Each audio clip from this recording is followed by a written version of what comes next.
നമസ്കാരം, ജന്മഭൂമിയിലേക്ക് സ്വാഗതം.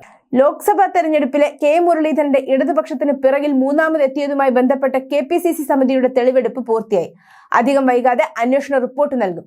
KC Joseph, T Siddique MLA, R Chandrasekharan എന്നിവരടങ്ങുന്ന സമിതി 2 തവണയായാണ് തെളിവെടുപ്പ് നടത്തിയത്.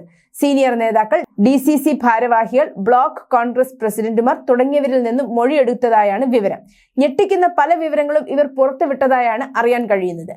TN പ്രതാപൻ, അനിൽ അക്കര, ജോസ് വള്ളൂർ എന്നിവർക്കെതിരെ സീനിയർ നേതാക്കൾ ഉൾപ്പെടെയുള്ളവർ മൊഴി നൽകിയെന്നാണ് വിവരം.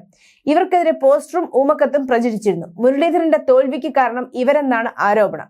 തൃശൂരിൽ തീരദേശത്തെ ചില വിഭാഗങ്ങളെ മുരളീധരനെതിരെ തിരിച്ചുവിട്ടെന്നും ആക്ഷേപമുണ്ട്.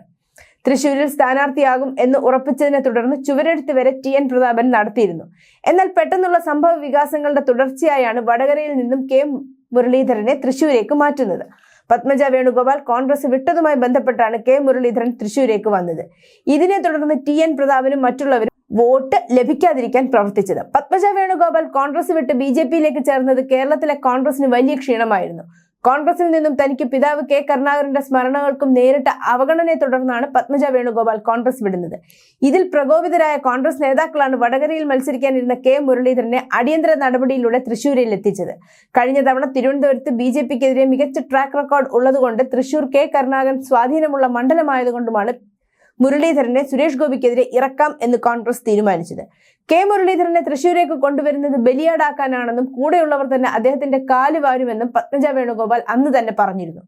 അതേസമയം കോൺഗ്രസ് പിന്തുണച്ചിരുന്നുവെങ്കിലും തൃശൂരിൽ സുരേഷ് ഗോപി തന്നെ ജയിക്കുമെന്നാണ് അദ്ദേഹത്തിന്റെ വൻ ഭൂരിപക്ഷം വ്യക്തമാക്കുന്നത്. കോൺഗ്രസിൽ നിന്നും CPMൽ നിന്നും അനവധി നിഷ്പക്ഷ വോട്ടുകൾ സുരേഷ് ഗോപിക്ക് പോയിട്ടുണ്ടെന്ന് ജനങ്ങളുടെ പല സമയത്തുള്ള പ്രതികരണങ്ങൾ തെളിയിച്ചിരുന്നു. എന്നാൽ കുറഞ്ഞപക്ഷം 2ാം സ്ഥാനത്തേക്കെങ്കിലും തൃശൂരിൽ K മുരളീധരന് എത്താൻ കഴിയാത്തതും വോട്ട് വിഹിതത്തിലെ വലിയ ചോർച്ചയുമാണ് കോൺഗ്രസിനെ ഞെട്ടിച്ചത്. ഇതിനെ തുടർന്ന് ഇനി സജീവ രാഷ്ട്രീയത്തിലേക്ക് ഇല്ലെന്ന് മുരളീധരൻ പ്രഖ്യാപിച്ചിരുന്നു. ഇതിനെ തുടർന്നാണ് അന്വേഷണം നടത്താൻ കോൺഗ്രസ് തീരുമാനിച്ചത്.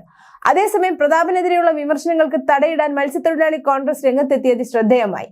റിപ്പോർട്ട് പുറത്തു വരുന്നതിന് മുമ്പ് തന്നെ പ്രതാപനെ വേട്ടയാടാൻ അനുവദിക്കില്ലെന്ന് അവർ കഴിഞ്ഞ ദിവസം പ്രസ്താവന ഇറക്കിയത് മുരളീധരനെതിരെ പ്രവർത്തിച്ചത് ആരാണ് എന്നതിന്റെ തുറന്നു പറച്ചിലായി.